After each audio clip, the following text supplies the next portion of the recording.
பெரும்பாலும் பார்த்தீங்கன்னா, உச்சிஷ்ட கணபதி உபாசனை பண்ணுறதா இருந்தால் நீங்கள் உங்களை திருமணம் செஞ்சுருந்தா அது இன்னும் ரொம்ப சிறப்பான ஒரு முறையில் இருக்கும். ஏன்னா அந்த மாதிரி ஒரு ரகசியமான ஒரு வழிபாடு முறையெல்லாம் இருக்குது உச்சிஷ்ட கணபதிக்கு.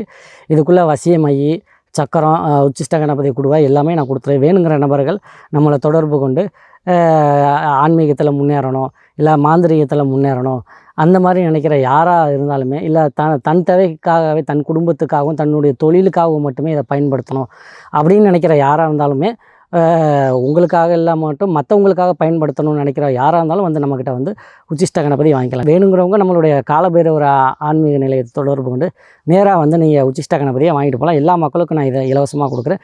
பெரியவங்க மட்டும் வாங்கணுமா அப்படிலாம் கிடையாது, சின்னவங்களுக்கும் பண்ணலாம். ஏன்னா சின்ன வயசில் நீங்கள் இதெல்லாம் பண்ணிட்டீங்கன்னா அப்புறம் உங்களுக்கு திருமணம் அப்படிங்கிறது ஆகாது.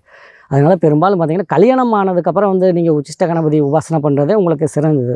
அதுக்கு முன்னாடி பண்ணிங்கன்னா உங்களுக்கு திருமணம் அப்படிங்கிறது உங்களுக்கு தடைப்பட்டுக்கிட்டே தான் போய்கிட்டே இருக்கும். உச்சிஷ்ட கணபதி வழிபாடு பண்ணுறவங்களுக்கு அதில் சில தாந்திரிகமான சில வித்தைகள் இருக்குது. அதாவது உங்கள் ஐம்புலன்களை நீங்கள் கட்டுப்படுத்தணும்.